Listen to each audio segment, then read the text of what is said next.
Knowledge is power.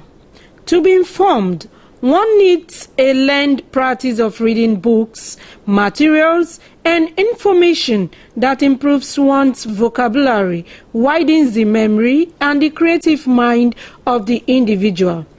Cultivating this habit and making it a hobby is called reading culture. Reading can be done in the classroom, garden, on transit, and so on.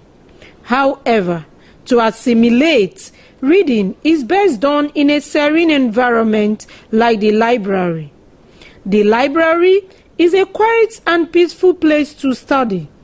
It has a wealth of resources made accessible to a defined community for reference and borrowing. Conventional library is very important now. Before this one will come to complement, to add value to information packages, information volume, content, and means of storing and retrieving it. Reading is part of my hobbies, but right now I have like an upcoming exam for which I'm studying for. So that's why I'm coming to the library, because I'm trying to avoid distractions at home.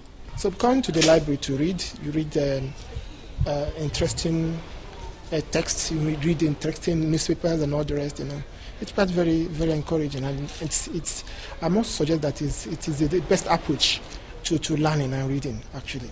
In the past, the library was a place of study with readers, students, and scholars carrying out research work, a serious component of the education curriculum. But in recent time, people rarely patronize the library. One of the arguments put is that after reading, what do you get?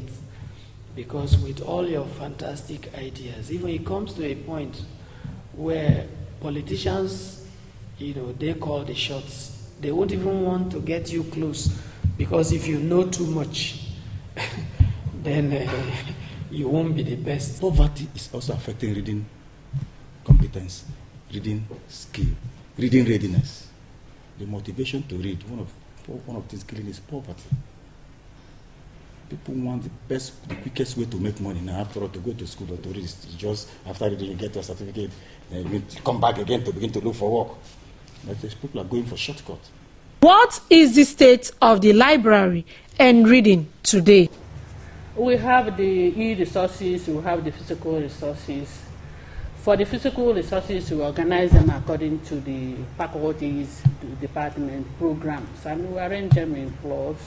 And for the electronic resources, we strategize. We have the OPAC, that is online public access catalog, which are stationed in strategic locations within the library. Like I said, University of, I think we are up there.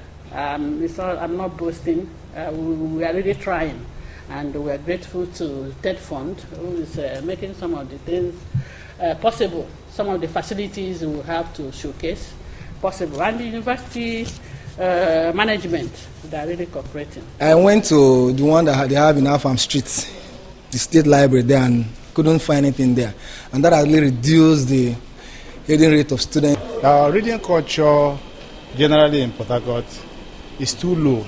You know that when you get to some of the libraries, even ordinary books, not even books for an academic work, you can't find in the library. I'm not just I'm a scholar, so I research and it's part of me. But that would not due to the fact that that culture can dissipate at any time, owing to the fact that the standard down here is poor, the management very, very poor. As we underscore the importance of the library and reading, how then can we encourage reading culture? I said, if United Nations provided particular percentage in every country's annual budget for education, it should be so followed. If it is followed, it's likely that it will trickle down to enough books in the library, more people get interested in education. From home, the parents are supposed to encourage the child, as a child. Instead of buying all these big things, you buy maybe novels, they will grow up with it. My math Happily, the two friends set off into the sunshine. And then in the secondary school, they should all have library, even at home. The lecturers contribute to give the students assignment to the library. Because they have their smartphone, they will think they can easily do it. But there are some core materials that you need to do more research to get. Reading enhances both personal and national development. Therefore, parents and caregivers must be models to the children. The media should introduce more reading programs. Government and those in authority should invest more in library, encourage readers and readers' clubs, so that popularizing reading culture will not be a promotion in vacuum.